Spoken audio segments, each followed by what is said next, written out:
Congressman, we got a lot to cover, but I want to start with your reaction to what you're seeing unfold in New York City this morning.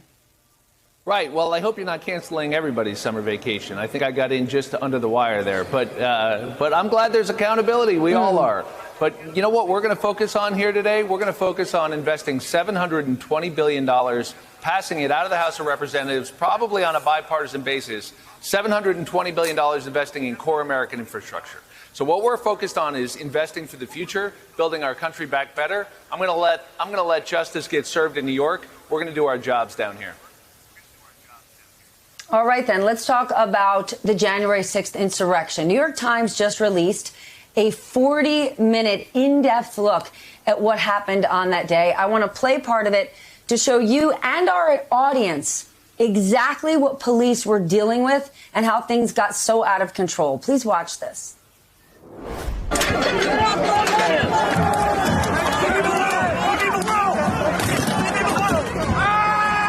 Capitol Police had been ordered to withhold some of their stronger weapons.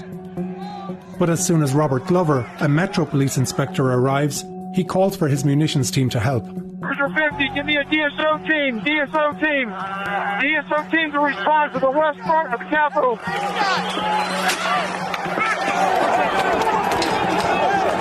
When the building is breached, Glover knows he needs to retreat and seeks advice from Capitol leaders. I need a command official from Capitol so we can coordinate where they want us to pull back to. We cannot hold this without more munitions or more manpower.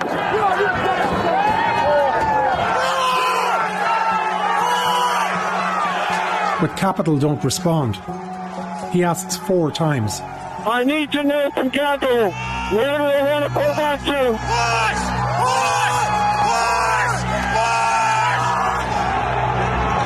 Then the police lose the line.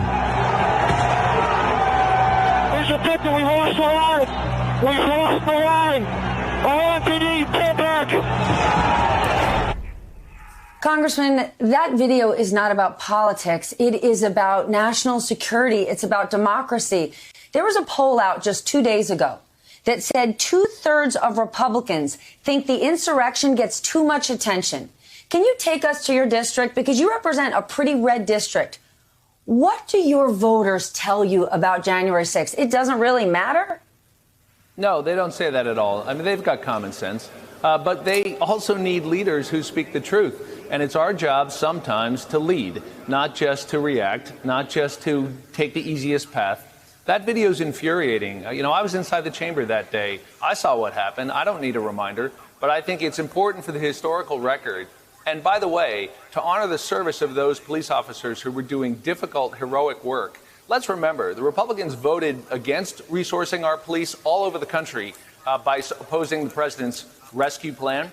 They opposed our security supplemental legislation. That's the bill that would have paid those guys right there. You were watching in that fight the overtime and benefits they deserve for that service on January 6th, but more generally, and the additional security and support they need to do their jobs. Every Republican voted against that.